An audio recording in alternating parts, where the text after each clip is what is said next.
একদিন সকালে সূর্য সোজা টমের বিছানার উপর পড়ে। টম আলস্যে উঠে নিজের পেছনে শরীর ঘষে বিছানা থেকে নেমে যায়। তার একমাত্র লক্ষ্য ছিল ব্রেকফাস্ট খাওয়া। কিন্তু তার জন্য সে খুব কমই শান্তিপূর্ণ পরিবেশ পাবে, কারণ তার ছোট্ট প্রতিবেশী জেরি সর্বদা তাকে বিরক্ত করে। টম জানত জেরির সাথে যুদ্ধের কথা চিন্তা করলেই তার মেজাজ খারাপ হয়, তবে সে জানত যে কিছু না কিছু হওয়া প্রয়োজন। টম রান্নাঘরে ঢোকে এবং তার পছন্দের খাবারটি খোঁজে। কিন্তু তার চোখের সামনে যে দৃশ্যটা উঠে আসে তা একেবারে অপ্রত্যাশিত। রান্নাঘরের কাউন্টারটপে পনিরের একটি বড় টুকরা পড়ে, তার সাথে রোল আপ করা খাবার এবং টুকরা করে কাটা সবজি। টমের চোখে মধুর হাসি দেখা যায়। তিনি বুঝে যান যে এটি তার জন্য এক দারুণ সুযোগ। জেরি, তবে, তার পছন্দের পনিরটি খুব ভালোভাবেই জানে। সে টমের চোখ এড়িয়ে সুকৌশলে পনিরের দিকে এগিয়ে আসে। তবে টম জানত তাকে দ্রুত এগিয়ে যাওয়া উচিত, নতুবা জেরি এই সুযোগটি কেড়ে নিতে পারে। টম পেছনে ফিরে গিয়ে পনিরের টুকরাটি তোলার জন্য প্রস্তুত হয়। তবে জেরি কোনো দিক থেকে পিছিয়ে না থেকে তার ছোট্ট শরীরটি টমের কাছ থেকে দ্রুত বাঁচানোর জন্য ছুটে চলে। এতে টম হুমকি দিচ্ছিল যেন তিনি জেরিকে ধরা দেবেন, কিন্তু জেরি জানত কিভাবে টমকে ফাঁকি দিতে হবে। প্রতিবার যখন টম কাছে আসত, জেরি তার ক্ষুদ্রতার কারণে তা এড়িয়ে যেতে পারত। এই প্রক্রিয়ায় টম ধীরে ধীরে দুষ্টুমির দিকে চলে যায়, তার মস্তিষ্কে একটি পরিকল্পনা তৈরি হতে থাকে। এমন সময়ে টম একটি নতুন মেশিন দেখতে পায় যা বেশ নতুন এবং আগের যে কোনো মেশিন থেকে একেবারে আলাদা। এটি একটি অত্যাধুনিক রোবট মেশিন, যা খাবার পরিবেশন এবং ঘরকন্নার কাজ করতে সক্ষম। টম, তার চিরন্তন দুষ্টুমি প্রকৃতির কারণে, নতুন যন্ত্রটি পরীক্ষা করতে আগ্রহী হয়ে ওঠে।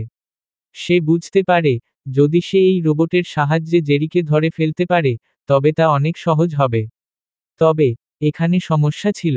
রোবটটি হঠাৎ তার নিজস্ব মনোভাব নিতে শুরু করে এবং টমের পরিকল্পনাগুলি বিফল হয়ে যায়। রোবটটি প্রথমে টমকে সাহায্য করছিল, কিন্তু পরে এটি তার নিজের পথ অনুসরণ শুরু করে এবং পুরো বাড়ি একেবারে এলোমেলো করে তোলে।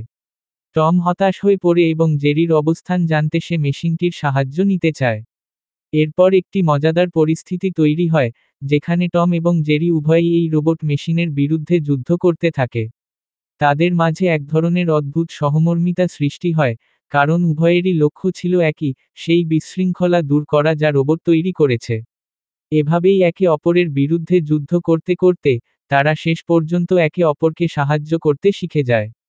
প্রথমে একে অপরকে টার্গেট করে চলে, কিন্তু শেষে তারা একত্রে সেই রোবট মেশিনকে পরাজিত করতে সক্ষম হয়। এর মাধ্যমে তারা আবারও এক নতুন ধরনের বন্ধুত্বে আবদ্ধ হয়।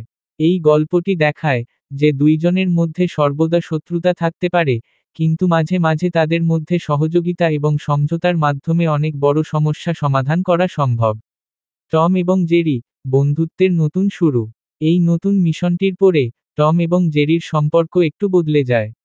যদিও তারা এখনও মাঝে মাঝে একে অপরকে শত্রু হিসেবে দেখে, তবে তারা জানে যে একে অপরের সাহায্য ছাড়া তারা কোনো কিছুই করতে পারবে না।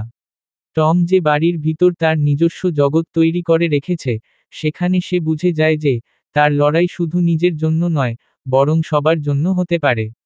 এমনই একটি নতুন মোড়ে গল্পের অঙ্গভঙ্গি বদলে যায়।